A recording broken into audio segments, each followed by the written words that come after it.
ಕಂಠಪೂರ್ತಿ ಕುಡಿದ ಅಮಲಿನಲ್ಲಿ ವಾಹನ ಚಾಲನೆ. ಇವರಿಂದ ಇನ್ನೆಷ್ಟು ಅಮಾಯಕರು ಬಲಿಯಾಗಬೇಕು? ನಮಸ್ಕಾರ, ಗರುಡ ಮಾಧ್ಯಮಕ್ಕೆ ಸ್ವಾಗತ. ಇಂದಿನ ವಿಶೇಷ ವರದಿಗೆ ಸ್ವಾಗತ. ರಸ್ತೆಗಳು ಸಂಚಾರಕ್ಕಿರಬೇಕು ಹೊರತು ಸಂಚಕಾರಕ್ಕಲ್ಲ. ಆದರೆ ಅತಿಯಾದ ವೇಗ ಮತ್ತು ಮದ್ಯದ ಅಮಲಿನಲ್ಲಿ ಸ್ಟೀರಿಂಗ್ ಹಿಡಿಯುವ ಕೆಲವು ಟಿಪ್ಪರ್ ಚಾಲಕರಿಂದಾಗಿ ಇಂದು ರಸ್ತೆಗಳು ರಕ್ತಸಿಕ್ತವಾಗುತ್ತಿವೆ. ಇವರ ಅಟ್ಟಹಾಸಕ್ಕೆ ಬಲಿಯಾಗುತ್ತಿರುವುದು ಮಾತ್ರ ಅಪ್ಪಟ ಅಮಾಯಕರು. ಹೌದು, ಕುಡಿದು ಗಾಡಿ ಚಾಲನೆ ಮಾಡುವ ಟಿಪ್ಪರ್ ಚಾಲಕರ ಕರಾಳ ಮುಖದ ಬಗ್ಗೆ ಒಂದು ವಿಶೇಷ ವರದಿ ಇಲ್ಲಿದೆ ನೋಡಿ.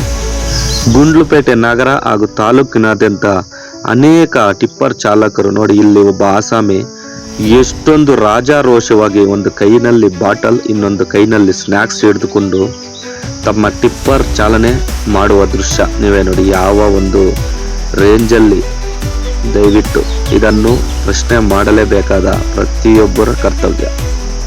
ಭಾರಿ ಗಾತ್ರದ ಟಿಪ್ಪರ್ಗಳು ರಸ್ತೆಗೆ ಇಳಿದರೆ ಸಾಕು, ಸಣ್ಣ ವಾಹನ ಸವಾರರ ಎದೆಯಲ್ಲಿ ನಡಕ ಶುರುವಾಗುತ್ತೆ. ಇದಕ್ಕೆ ಕಾರಣ ಕೆಲವು ಚಾಲಕರ ಬೇಜವಾಬ್ದಾರಿತನ. ಹಗಲು ರಾತ್ರಿ ಎನ್ನದೆ ಮದ್ಯ ಸೇವಿಸಿ ಟಿಪ್ಪರ್ ಚಲಾಯಿಸುವ ಇವರಿಗೆ ರಸ್ತೆ ನಿಯಮಗಳ ಕಿಂಚಿತ್ ಭಯವೂ ಇಲ್ಲದಂತಾಗಿದೆ. ಬಲಿಯಾಗುತ್ತಿರುವ ಅಮಾಯಕ ಜೀವಗಳು.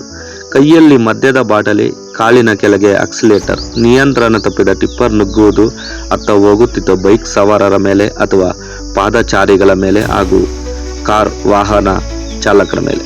ಯಾರೋ ಮಾಡಿದ ತಪ್ಪಿಗೆ ಇನ್ಯಾರೋ ಪ್ರಾಣ ಬಿಡುವಂತಾಗಿದೆ. ಎಷ್ಟೋ ಕುಟುಂಬಗಳು ತಮ್ಮ ಆಧಾರ ಸ್ತಂಭವನ್ನೇ ಕಳೆದುಕೊಂಡು ಬೀದಿಗೆ ಬಿದ್ದಿವೆ.